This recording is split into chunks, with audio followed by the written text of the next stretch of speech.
नमस्कार, आप देख रहे हैं हरियाणा न्यूज और आपके साथ मैं अनु चौधरी और हमारे खास बुलेटिन आपका जिला आपकी खबर में आप सभी का स्वागत है।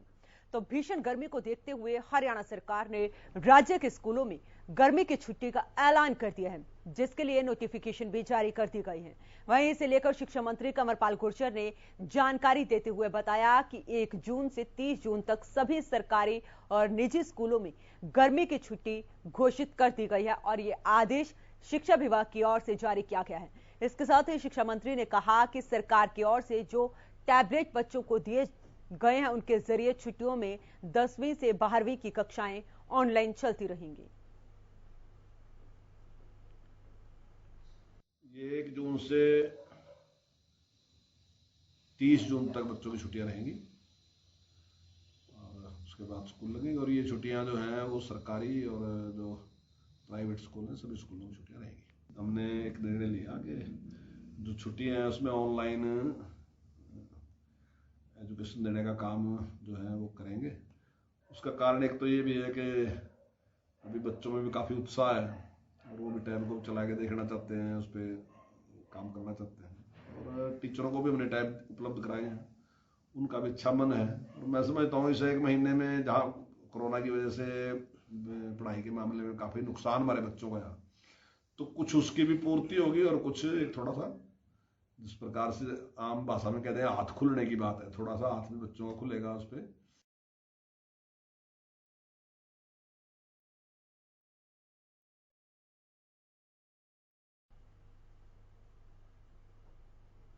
करनाल स्कूल ने गर्मियों की छुट्टियों में विद्यार्थियों को हिमाचल के मनाली में सैर कराने का प्लान बनाया है।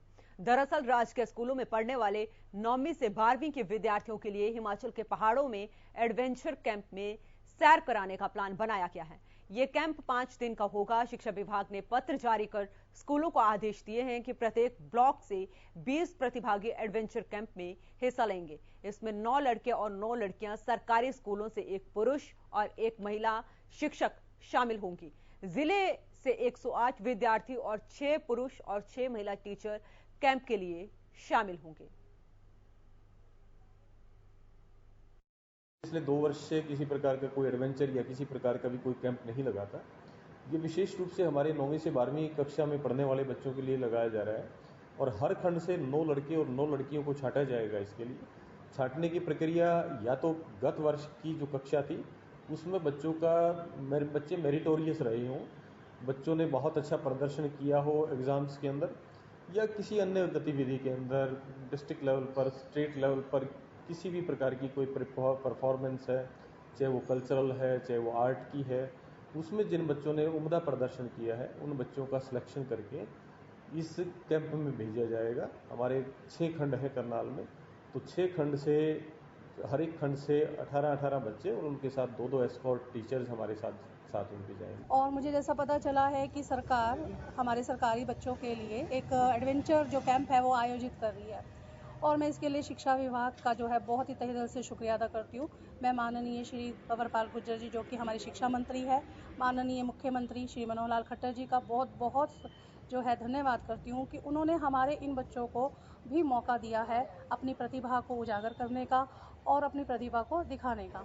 हमारे बच्चों को कई बार मौका नहीं मिल पाता क्योंकि ज़्यादातर ये मौका जो है प्राइवेट स्कूल के बच्चों को ही मिल पाता है, लेकिन पहली बार शिक्षा विभाग ने जो ये कदम उठाया है मैं इनके लिए बहुत बहुत धन्यवादी हूँ। हमारे शिक्षा मंत्री श्री कंवरपाल गुर्जर और हमारे मनोहर लाल खट्टर जी ने हमारी शिक्षा में सुधार लाने के लिए हमारे टैब वितरण किए गए और हमें हमारी टीचर और जो है पेपर के माध्यम से पता चला है कि सरकार हमारे माइंड को रिलैक्स करने के लिए हमें किसी स्थान पर कैंप के लिए ले जाई जा रही है और जो हमारे टीचर भी हमें नॉमिनेट कर रहे हैं कि हम उस स्थान पर जाएं। और जैसे कि आप देखते हैं कि पहले प्राइवेट स्कूल के बच्चे भी इस ट्रिप्स पर जाते थे और जो है सरकारी स्कूल के बच्चे अपनी जगह पर ही सीमित रह जाते थे और जो है अब सरकार ने ये आयोजित किया है कि सरकारी स्कूल के बच्चे भी वहाँ जाएंगे और अपने माइंड को एक्टिविटी करेंगे। हरियाणा के गृह मंत्री अनिल विज इन दिनों एक्शन मोड में नजर आ रहे हैं। एक बार फिर अमृतसर दिल्ली नेशनल हाईवे पर गृह मंत्री का गुस्सा देखने के लिए मिला, जहां रॉन्ग साइड से आ रहे ट्रकों को रोककर गृह मंत्री ने खुद ट्रकों का चालान करवाया। दरअसल अनिल विज ने नेशनल हाईवे पर काफिला रुकवाया था, जिसके बाद खुद जीटी रोड पर खड़े हो गए और इसके बाद गलत साइड से आ रहे ट्रकों को हाथ देकर रोका और उनके चालान करवाए। इसके साथ ही गृह मंत्री ने प्रदेश भर के अधिकारियों को साफ संदेश दिया है कि यातायात के नियमों को सख्ती से लागू करवाएं, जिससे कि किसी भी दुर्घटना से बचा जा सके। देखा जाए तो अधिकतर जो रोड एक्सीडेंट्स के अंदर कैजुअलिटीज होती हैं वो कहीं ना कहीं उसके अंदर जो ट्रैफिक के नियम है उनकी पालना नहीं की जाती, और जिसके अंदर सबसे अधिकतर जो कारण है वो है लेन ड्राइविंग का डिसिप्लिन फॉलो ना करना। और हमारे जो एचएम साहब हैं उन्होंने काफ़ी टाइम से मतलब उनके मार्गदर्शन के अंदर अम्बाला पुलिस द्वारा पहले ही एक अभियान चल रहा है जिसके अंदर हम मैक्सिमम जितने भी हैवी व्हीकल्स, चाहे वो ट्रक्स हों, डंपर्स हों, कोई बसेस हों, जो लेन डिसिप्लिन को फॉलो नहीं करते और राइट मोस्ट लेन के अंदर चलते हैं, उनके रेगुलरली चालान कर।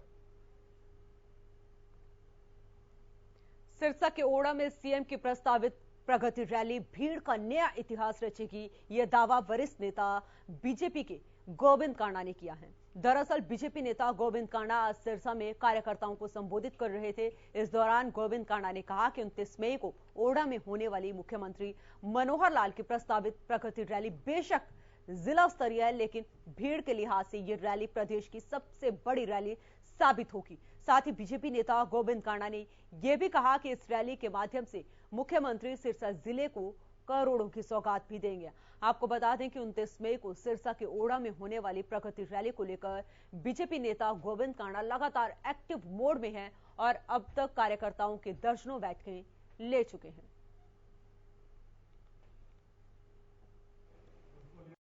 आज ये पूरे भाजपा कार्यकर्ता, भाजपा की पूरी टीम, हलोपा की पूरी टीम, आज मैंने उनको 29 तारीख के लिए हमारे माननीय मुख्यमंत्री जी आ रहे हैं, उनको न्योता दिया है। और ये तन मन धन से बसें भर के हजारों की संख्या में रानिया इलाके से निकलेंगे। और ये जो रैली होने जा रही है, ये रैली हरियाणा की जिला की रैली है, पर ये हरियाणा की सबसे बड़ी रैली बनने जा रही है। और इसकी जो हुड्डा साहब कर रहे हैं वो पूरे प्रदेश की है, आपकी पार्टी कर रही है वो पूरे प्रदेश की है। और मेरे ख्याल जेजेपी की तो मुझे आज ये भी पता चला है शायद कैंसिल हो चुकी है। और जो हमारे माननीय मुख्यमंत्री जी कर रहे हैं वो जिले की है। तो ये आप पूरा मीडिया तो देखो, आपके आंख से कोई नहीं छुपेगा। ये उन सबकी रैलियों की भीड़ लगा लेना, कल सिरसा के जिले की भीड़ लगा लेना। आप देखो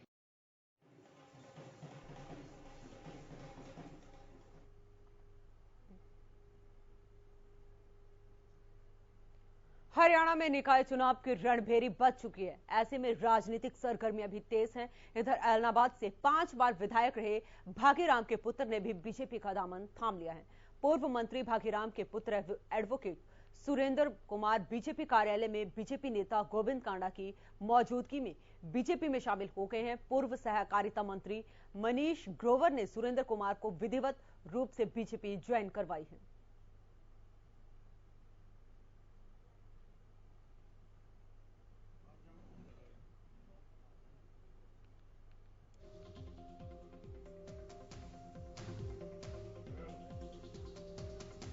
तो आपको बता दें कि निकाय चुनाव की रणभेरी बच चुकी है, लेकिन ऐसे में सरगर्मियां जो है राजनीति की वो तेज हो चली हैं और 5 बार विधायक रहे भागीराम के पुत्र ने अब बीजेपी का दामन थाम लिया है। प्रदेश में निकाय चुनावों की घोषणा के बाद अधिसूचना भी जारी कर दी गई है, लेकिन प्रत्याशी चुनाव प्रक्रिया को लेकर असमंजस में है, जिसको लेकर चुनाव अधिकारी अतर सिंह ने असमंजस की स्थिति को साफ करते हुए कहा कि प्रत्याशियों को बिजली विभाग, पब्लिक हेल्थ, नगर परिषद से एनओसी लेनी होगी। इसके साथ ही सभी प्रत्याशियों को चुनाव में खर्च करने के लिए बैंक में नया खाता खुलवाना होगा।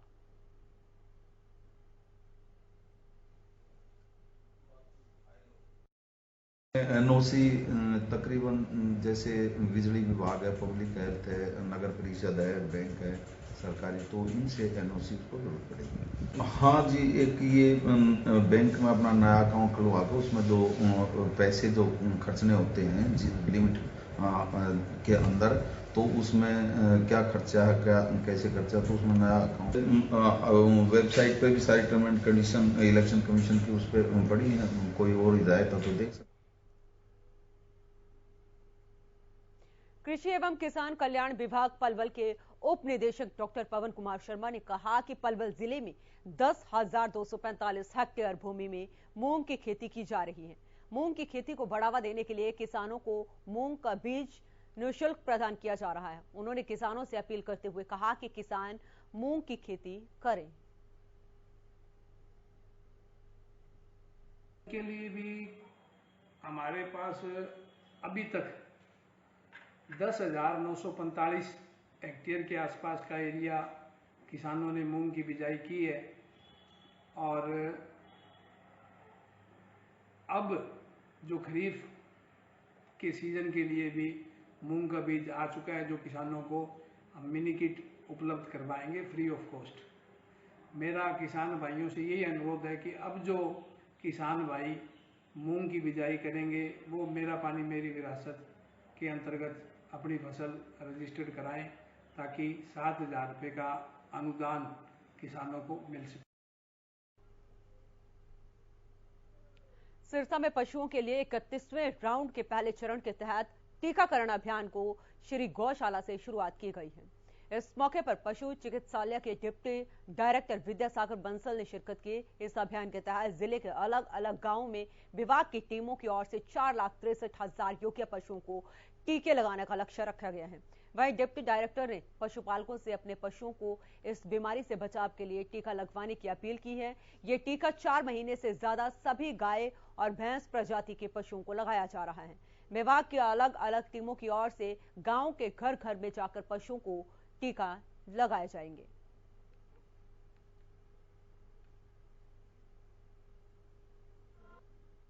सारे हरियाणा प्रांत में 31वें चरण का मुंहखोर टीकाकरण का अभियान चलाया जा रहा है। सिर्फ हरियाणा प्रांत ही है जिसमें मुंहखोर टीका व गलघोटू का सिर्फ टीका सभी पशुओं को लगाया जा रहा है। अपने सिरसा जिला में इस समय 4,63,000 योग्य पशुओं का इस टीकाकरण विधि द्वारा टीकाकरण किया जाएगा।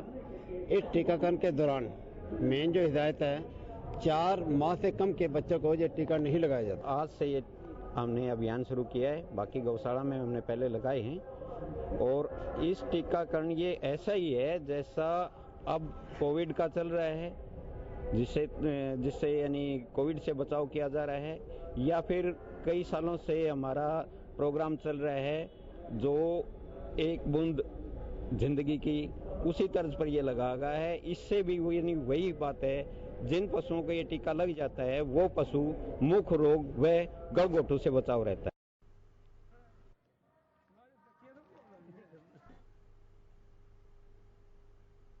दिल्ली मुंबई एक्सप्रेस वे का निर्माण कार्य जोरों पर है, लेकिन इससे जहां लोगों को फायदा होगा तो वहीं दूसरी तरफ करीब 17 गांवों में रानीवल परियोजना के तहत जाने वाले पीने के पानी की सप्लाई नहीं पहुंच पाई है।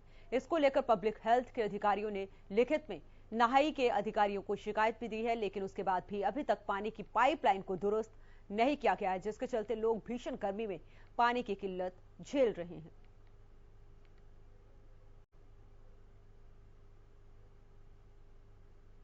देखिए, पानी की बहुत भारी किल्लत है। जब से पंचायती राज के गांव के सरपंच का कार्यकाल खत्म हुआ, जब से पानी की बहुत ज़्यादा दिक्कत आ रही है। और दूसरी बात, पानी की समस्या हमारे रेनीवेल से खत्म होगी, लेकिन रेनीवेल बहुत ही लेट होता जा रहा है काम इसमें। अभी तक गांव में पानी की लाइन भी नहीं पूरी तरीके से डाली गई है। लाइन भी तोड़ गई है, जिसकी वजह से पानी का टेस्टिंग का जो काम होना था वो भी अधूरा रह गया। अभी तक पानी की बूस्टर तक पानी भी नहीं पहुँच पाया है। हम खड़े इस समय भनकपुर गांव के समीप बन रहे दिल्ली मुंबई एक्सप्रेस वे पर, और आप देख सकते हैं यहाँ पर जो है काम चला हुआ है। लेकिन इस हाईवे के बनने के दौरान जो यहाँ से एक रेनीवेल की पाइपलाइन जारी थी उसको यहाँ पर तोड़ दिया गया, और जिससे लगभग 17 गांवों की पानी की सप्लाई होनी थी। और लेकिन पाइपलाइन के टूट जाने के कारण अभी तक भी वो सप्लाई जो है शुरू नहीं हो पाई है, और कहीं ना कहीं उसकी टेस्टिंग जारी थी और अब तक वो पानी जो है गांवों में सप्लाई हो जाना था। लेकिन कहीं ना कहीं जो लापरवाही NHIA की यहाँ पर नज़र आई, और इसको लेकर जो तमाम अधिकारी हैं और ग्रामीण हैं वो भी परेशान हैं। अधिकारियों ने लिखित में शिकायत भी NHIA की है, लेकिन उसके बावजूद भी जो अभी तक वो पाइपलाइन डाली नहीं गई है। और जो पाइपलाइन यहाँ पर डाली गई बताई गई है वो बिल्कुल छोटी वाली डाल दी, जबकि पीछे से वो बड़ी लाइन आ रही थी और टूटने के बाद उसको छोटा कर दिया गया, तो उसकी वजह से वो टेस्टिंग जो है अभी तक नहीं हो पाई है। इसीलिए गाँवों में जो पानी की सप्लाई है वो नहीं पहुँच पाई है और भीषण गर्मी के दौरान ग्रामीण खासे परेशान नजर आ रहे हैं। उनको काफ़ी दिक्कतों का सामना पानी की वजह से करना पड़ रहा है। देखना होगा कि कब तक इस लाइन को अब जो है जोड़ा जाता है और कब तक ग्रामीणों को रैनीवेल की सप्लाई मिल पाएगी। पृथला से हरियाणा न्यूज के लिए राजेंद्र दहिया। महम के गांव निदाना में पानी की समस्या को लेकर ग्रामीणों ने प्रदर्शन किया और प्रशासन के खिलाफ जमकर रोष जताया। बताया जा रहा है कि पिछले 2 साल से गांव के लोग पानी की समस्या से जूझ रहे हैं। वहीं कई बार ग्रामीण इस समस्या को लेकर प्रशासन को अवगत करा चुके हैं, लेकिन अभी तक पानी की समस्या का समाधान नहीं हो पाया है। ऐसे में ग्रामीणों का कहना है कि जल घर की 4 दीवारी गिर चुकी है, जिससे जल घरों में आवारा पशु घूमते रहते हैं, जिसको लेकर ग्रामीणों ने प्रशासन से जल घर के टैंकों में पानी के लिए लोहे की पाइपलाइन बिछाए जाने की मांग की है और ग्रामीणों ने मांगे पूरी न होने पर रोड जाम करने की चेतावनी दी है। पीने के पानी की बड़ी गंभीर समस्या है और पिछले 2-2.5 साल से सरकार को बार-बार गुहार लगा रहे हैं। हर उच्च अधिकारी से हम मिल लिए, लेकिन हमारा कोई समाधान नहीं हुआ। आज भी उसी विषय पर हम एसडीएम साहब से मिलने के लिए आए थे, लेकिन एसडीएम साहब ने किसी नगर निकाय के चुनाव को बार-बार गुहार के बाद भी जो कार्रवाई नहीं हो रही, तो ग्रामीण आगामी कदम क्या रहेगा? देखो, आगामी कदम तो फिर हमारा या तो एसडीएम ऑफिस या फिर कोई जिला ऑफिस पर हमारा धरने का कोई प्रोग्राम रहेगा। आ चुके हैं, हम डीएम से भी मिल चुके हैं। ये बोला जाता है हमारे को हर बार कि यहाँ 3-4 दिन का टाइम दिया जाता है, लेकिन हमारे गांव में कोई सुविधा नहीं है पानी की। 3 महीने से 4 महीने से पानी नहीं आ रहा हमारे गाँव में। ग्रामीण आके मिलेंगे इनसे अधिकारियों से? हम मिले हैं, लेकिन हमारे को टाइम दिया जा रहा है सर, लेकिन सुविधा कोई नहीं हो रही। यहाँ से हम 10 बार आ चुके हैं, 10 बार चक्कर लगा चुके हैं हम, लेकिन हमारे गाँव में कोई सुविधा नहीं हो रही। नाली टूटी पड़ी है, पानी नहीं अंदर जमा भी हमने मारे लोग पैप होने चाहिए, डिग्गी में पानी आना चाहिए। बाहर तो 2 साल हो गए बिना माटी और इधर रुकती हो रही है। मौका देखो, वो भी सुना सरकार ने बुझ नहीं कर रही है। भाई अपने दे दिया मीठी गोली। बहादुरगढ़ के एसटीएफ को एक बड़ी कामयाबी हाथ लगी है। एसटीएफ टीम ने अवैध हथियारों के सप्लायर और खरीदार को करनाल के तरावड़ी और कुरुक्षेत्र यूनिवर्सिटी एरिया से गिरफ्तार किया है। आरोपियों के पास से एसटीएफ की टीम ने 8 अवैध हथियार बरामद किए हैं। जानकारी के मुताबिक अपराधी मध्य प्रदेश के मनावर से अवैध हथियार लाकर कुरुक्षेत्र और करनाल में बेच देते थे।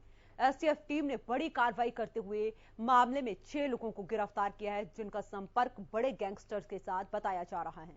एसटीएफ के अधिकारियों का कहना है कि लोहारू का रहने वाला विकास सांगवान इस नेटवर्क का मास्टरमाइंड है, जो कि हिसार के विकास राजपूत और आशु उर्फ स्वैगी के साथ मिलकर काम करता है। एसटीएफ के मुताबिक विकास सांगवान 5 महीने पहले ही जमानत पर जेल से बाहर आया था और उस पर हत्या का प्रयास, अवैध हथियार और गिरोहबंदी के पहले से कई मामले दर्ज हैं।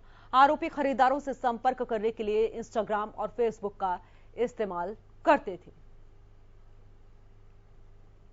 हमारे पास इन्फॉर्मेशन थी कि कुछ लड़के जो है वो असला सप्लाई का काम करते हैं, जिसमें एक लड़का है जिसका नाम है विकास, वो लोहारू से है, विकास सांगवान। दूसरे लड़के का नाम है विकास राजपूत, वो हिसार से है, और तीसरा जो लड़का है उसका नाम है आशु उर्फ स्वैगी, ये भी हिसार से लड़का है।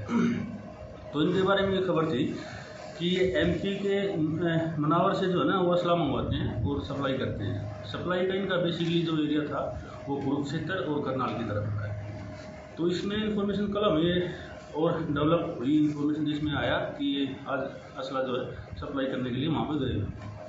तो वहाँ पे हमने 3 लड़कों को करनाल से, तरावड़ी के एरिया से, और 3 लड़कों को जो है कुरुक्षेत्र यूनिवर्सिटी के एरिया से हमने इनको अरेस्ट किया, जिनके पास 4 असले एक के पास थे, और मतलब 3 लड़के जो हैं उनके पास 4 असले थे, और 3 अलग से जो कुरुक्षेत्र लड़के अरेस्ट किए उनके पास से 4 असले, टोटल 8 जो असले उनके पास से हमें बरामद किया। तो इनका जो मुकदमा दर्ज हमने करवा दिया है और फर्दर इन्वेस्टिगेशन जो है वो जिला पुलिस करेगी। इनमें जो एक लड़का है विकास सांगवान, ये बेसिकली जो है लोहारू का रहने वाला है। इसके ऊपर कई मुकदमे हैं, जिसमें कि लूट, हत्या का प्रयास, अवैध हथियार और गिरोहबंदी के इसके ऊपर मुकदमे हैं। ये जो लड़का है ये जेल में रहा, जेल से बाहर आके जैसे मतलब इसने अपना जो इंस्टाग्राम फेसबुक पे जो जेल की चीज़ें फोटो डाली हैं, तो इसका संपर्क MP में हुआ है उसी के इंस्टाग्राम के माध्यम से कि, और वहाँ से इसका जो संपर्क हुआ है असले के रिगार्डिंग खरीदारी की। तो इसने अपना एक आशु स्वेदी जो हिसार का है, विकास राजपूत जो हिसार का लड़का है, उनके साथ मिलके और वहाँ से असली मंगवाए और यहाँ पे 20-20, 30-30 हज़ार जैसे भी ग्राहक हो उसके हिसाब से यहाँ पे ये बेचता था। बेसिकली विकास सांगवान जो है वो लोहारू साइड का है, तो लोहारू साइड में टिन्नू हरियाणा जो गैंगस्टर है और संपत नेहरा जो गैंगस्टर है, इनकी एक्टिविटीज़ रही है उस साइड में। तो ये उनके टच में पूरी तरह तो नहीं है, पर ये फोटो भी फेसबुक पे इसने लगा रखी है संपत नेहरा की, तो ये ट्राई कर रहा है शायद उस गैंगस्टर।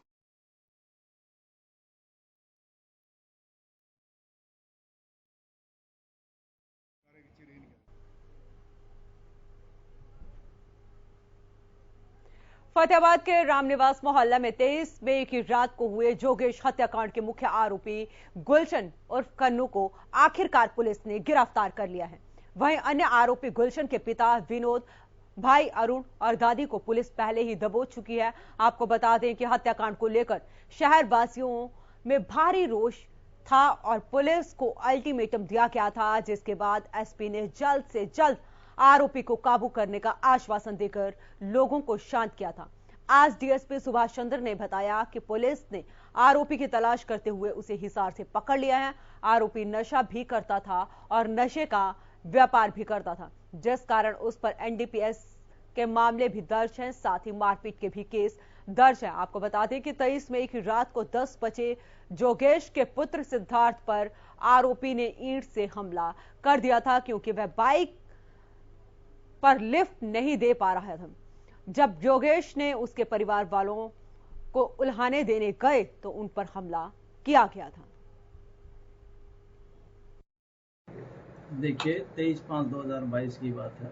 योगेश गोस्वामी पुत्र अर्जुन देव रामनिवास मोहल्ला फतेहाबाद की जो हत्या हुई थी, वो उस पर इसके भाई नवीन के बयान पर मुकदमा number 284 date 24/5/2022 under section 302 IPC दर्ज किया गया था। और ये जो है अरुण उर्फ काकू, विनोद उर्फ विनोदी, द नत वाइफ ऑफ मनोहरलाल और गुलशन उर्फ तन्नू के खिलाफ दर्ज किया गया था, जिस पर पुलिस ने तत्परता से कार्रवाई करते हुए दिनांक 24/5/2022 को ही अरुण व विनोद दोनों को गिरफ्तार कर लिया।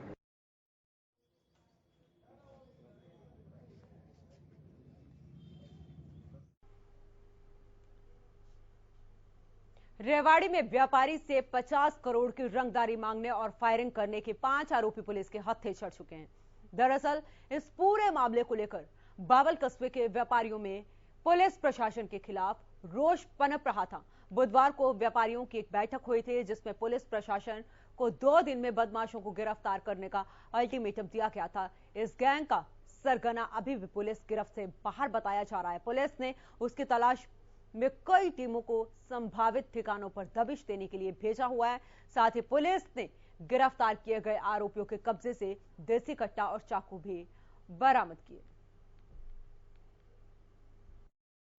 दुकानदार के दुकान में घुस के और फायरिंग करने का मामला, परसों फायरिंग की जो वारदात हुई थी उस वारदात को पुलिस ने जो है कुछ ही घंटों के अंदर जो है उसको वारदात को सुलझाते हुए, और जो भी आरोपी इस वारदात में शामिल थे, कुल 5 आरोपी, उन सबको जो है पुलिस ने बावल थाना पुलिस ने गिरफ्तार कर लिया है। और अब तक जो आरोपियों की पहचान सामने आई है उसमें अनिल, संदीप, सोनू, सुमित और रविंद्र, जो पांचों के पांचों बावल थाना क्षेत्र के रहने वाले हैं। और इनमें से जो मौका वारदात पर जो लोग फायरिंग करने में शामिल थे दुकान पर आकर, सोनू, संदीप और सुमित, ये तीनों मौके पे आके इन्होंने फायरिंग करी थी। फिलहाल के लिए उस बुलेटिन में इतना ही। आप देखते रहें हरियाणा न्यूज।